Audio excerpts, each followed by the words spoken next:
மணிரத்னம் பொன்னியின் செல்வன்கிற அபாரமான பிரம்மாண்டமான வெற்றிக்கு பிறகு பார்த்தீங்கன்னா நம்ம உலகநாயகன் Kamal Haasan young super star Simbu இவங்களை வச்சு தக் லைஃப் படத்தை இயக்கி முடிச்சிருக்காரு. இந்த படம் ஜூன் 5ஆம் தேதி ரிலீஸு.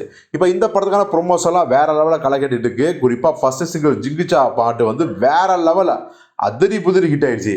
இப்போது இந்த படம் ரிலீஸ் ஆனாலும் கூட நம்ம மணிரத்னம் அடுத்த படத்துக்கான ப்ரிப்பரேஷனில் ரொம்ப தெளிவாக இறங்கிட்டாரு.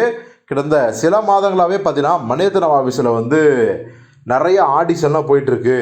நியூ ஃபேஸை வச்சு எடுக்க போகிறாரு அப்படிலாம் சொல்லியிருந்தாங்க. ஆனால் நியூ ஃபேஸ் கிடையாது.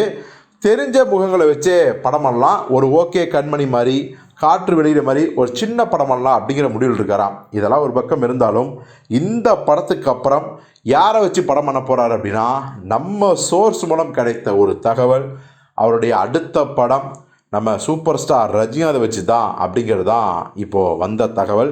இந்த படத்தை தயாரிக்கிறது யார் அப்படின்னா, லைகா ப்ரொடக்ஷன்ஸும் மணிரத்னத்தோட மெட்ராஸ் டாக்கீஸும் இணைந்தே தயாரிக்கிறாங்க. ஆக்சுவலி லைகா ப்ரொடக்ஷன்ஸுக்கு வந்து பார்த்தீங்கன்னா ரஜினி அடித்த கிட்டத்தட்ட 4 படங்களுமே பெருசாக போகலை, மிகப்பெரிய ஒரு நஷ்டம். ஸோ அதை சரி கட்டும் விதமாக பார்த்தீங்கன்னா ரஜினி ஏற்கனவே சொல்லியிருந்தாரு லைக்காவுக்கு வந்து படம் பண்ணித்தரேன்னு. அதன் விளைவாக தான் இந்த ப்ராஜெக்ட்டும் பார்த்தீங்கன்னா மணிரத்னத்தோட டைப் ஆகியிருக்காங்க அப்படி சொல்கிறாங்க. இன்னும் சொல்லப்போனால் தக் லைஃபுக்கு முன்னாடியே பொன்னியின் செல்வனுக்கு அப்புறம் ரஜினியை வச்சு தான் மணிரத்னம் இயக்க போகிறாரு அப்படின்னு தகவல் வந்தபோது திடீர்னு பார்த்தீங்கன்னா யாரும் எதிர்பார்க்காத மாதிரி தக் லைஃப் படத்தோட அறிவிப்பு வந்துச்சு.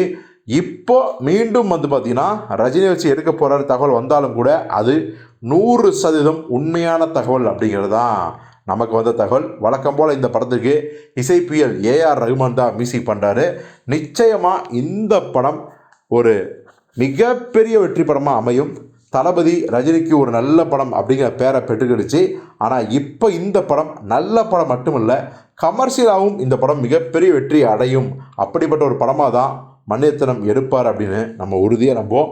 யாரெல்லாம் இந்த கூட்டணி மீண்டும் இணையதில் சந்தோஷம் அப்படிங்கிறத கமெண்டில் சொல்லுங்கள்.